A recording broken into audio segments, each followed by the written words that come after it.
Yang kedua, kebahagiaan seseorang bisa dikatakan bahagia di dunia dan bahagia di akhirat apabila memiliki kriteria yang kedua. Apa?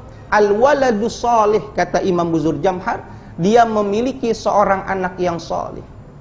Kenapa? Seandainya sosok seorang orang manusia atau sosok orang tua diberikan satu pilihan oleh Allah, mau kuberikan kau seorang anak yang salih dan solihah, atau kuberikan dengan harta yang banyak, maka kita orang Islam pasti memilih lebih baik diberikan anak yang solih dan solihah ketimbang diberikan harta yang banyak.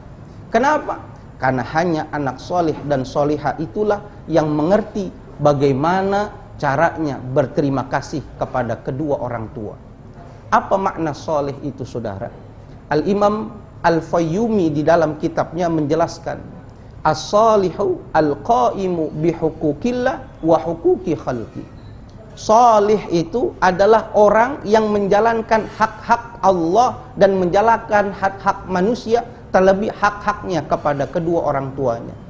Ibadahnya bagus kepada Allah, salatnya bagus, puasanya bagus, zakatnya bagus, dan hubungan kepada manusianya juga bagus, terlebih hubungan kepada ibu dan bapaknya, maka baru dikatakan orang itu disebut dengan sebutan soleh. Kalau tidak kriteria itu, jangan nama soleh, ganti apa nama yang pantas buat anak-anak yang tidak memenuhi kriteria itu. Anak yang soleh inilah yang menjadi kebahagiaan yang besar bagi setiap orang tua. Karena mohon maaf, beribu maaf saya sampaikan, belum tentu orang tua yang memiliki anak kaya raya bisa membahagiakan hati daripada orang tuanya itu. Mohon maaf, belum tentu. Perlu kita ambil hikmah dan pelajaran bagi saya, bagi pemirsa semuanya. Di daerah Jakarta Selatan, di daerah Pasar Minggu, ada satu tempat rumah yang diisi oleh orang-orang tua yang sudah jompo.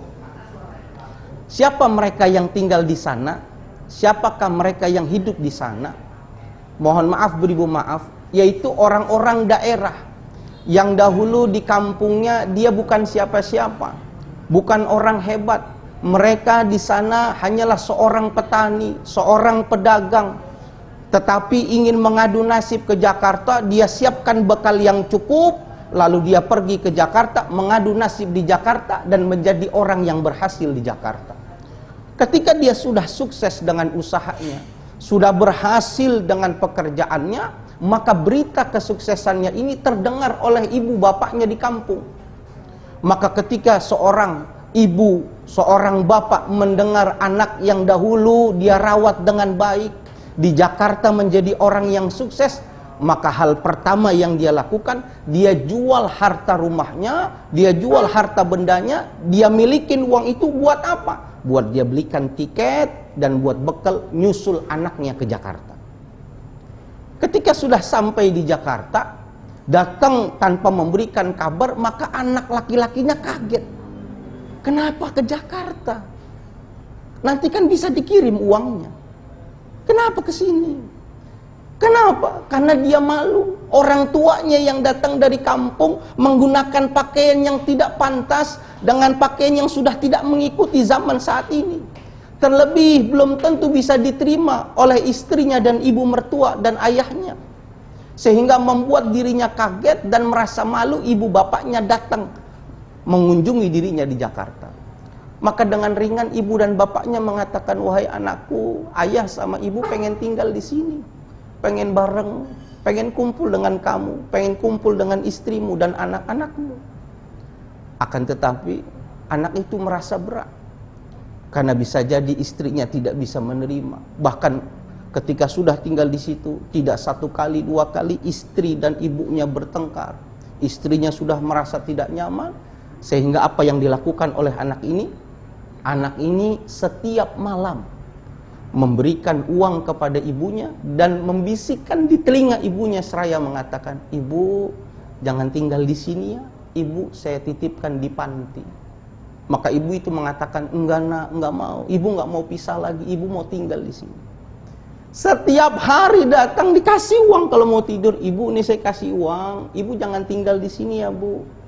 Ibu tinggal di panti. Berulang kali dan berulang kali, sehingga hati ibu itu bingung, sehingga pasrah. Ya sudah, kalau memang kau tidak menginginkan ibu hadir di sini, maka bawalah ibu, titipkan ke panti asuhan. Maka salah satunya dititipkan di daerah Pasar Minggu itu, saudara. Maka satu ketika saya mengunjungi ke sana, dilihat ada sosok ibu-ibu yang punya bantal 2. Orang biasanya yang tinggal di situ dikasih bantal cuma 1, tapi ibu ini bantalnya 2. Maka ditanya, wahai ibu, mohon maaf, ibu bantalnya 2, yang lain 1, kok bisa? Maka dengan ringan mengatakan, Pak Ustadz, maaf, ini bukan bantal. Lalu apa ibu?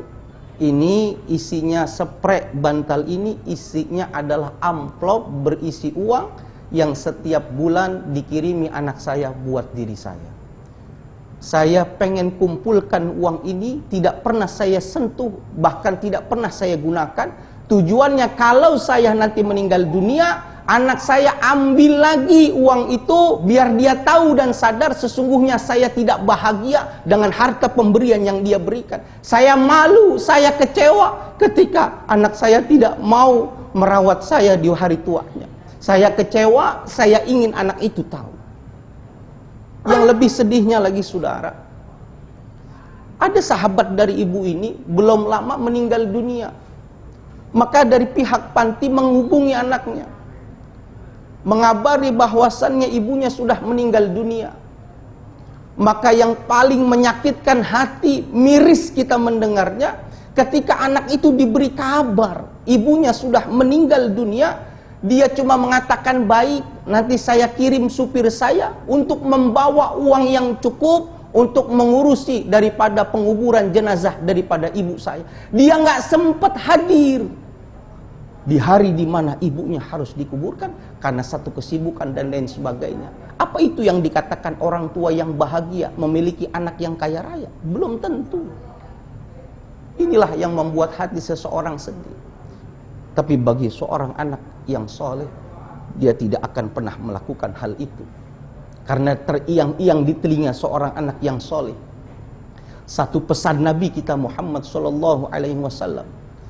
Siapa seorang anak yang mendapati ibu bapaknya atau salah satu daripada keduanya, tapi tidak bisa menyebabkan dirinya masuk ke dalam surga, maka anak itu termasuk golongan anak-anak yang mendapatkan laknat dan kemurkaan yang besar di sisi Allah Subhanahu wa ta'ala.